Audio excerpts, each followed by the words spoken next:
ಸ್ನೇಹಿತರೆ, ನಿಮಗೆ 3 ಸ್ನೇಹಿತರ ಕತೆ ಹೇಳ್ತೀನಿ. ಒಬ್ಬ ಸ್ನೇಹಿತನ ಹೆಸರು ಸಂಪತ್ತು, 2ನೇ ಸ್ನೇಹಿತನ ಹೆಸರು ಜ್ಞಾನ, 3ನೇ ಸ್ನೇಹಿತ ವಿಶ್ವಾಸ.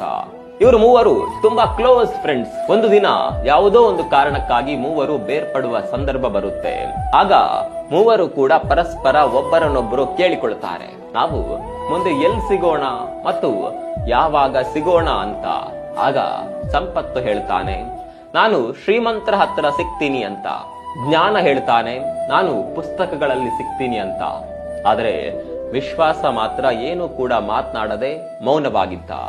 ಆಗ ಗೆಳೆಯರು, ಯಾಕೆ ನೀನ್ ಏನು ಹೇಳ್ತಾ ಇಲ್ಲ ಅಂತ ಪ್ರಶ್ನಿಸ್ತಾರೆ.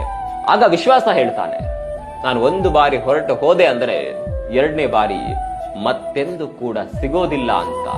ಸ್ನೇಹಿತರೆ, ಈ ಒಂದು ಸಣ್ಣ ಕಥೆಯಲ್ಲಿ ಅರಿತುಕೊಳ್ಬೇಕಾದ ಪಾಠ ಅಂದ್ರೆ, ಜ್ಞಾನ ಮತ್ತು ಸಂಪತ್ತು ನಮಗ್ ಬೇಕಾದಾಗ ಸಂಪಾದನೆ ಮಾಡಬಹುದು, ಪಡೆದುಕೊಳ್ಳಬಹುದು.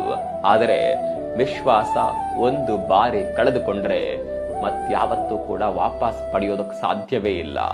ಹಾಗಾಗಿ ಯಾವತ್ತೂ ಕೂಡ ಒಬ್ಬರ ವಿಶ್ವಾಸವನ್ನ ಕಳೆದುಕೊಳ್ಳಬೇಡಿ. ವಿಶ್ವಾಸ ಕಳೆದುಕೊಳ್ಳುವ ನಂಬಿಕೆ ದ್ರೋಹ ಯಾವತ್ತೂ ಕೂಡ ಮಾಡಬೇಡಿ.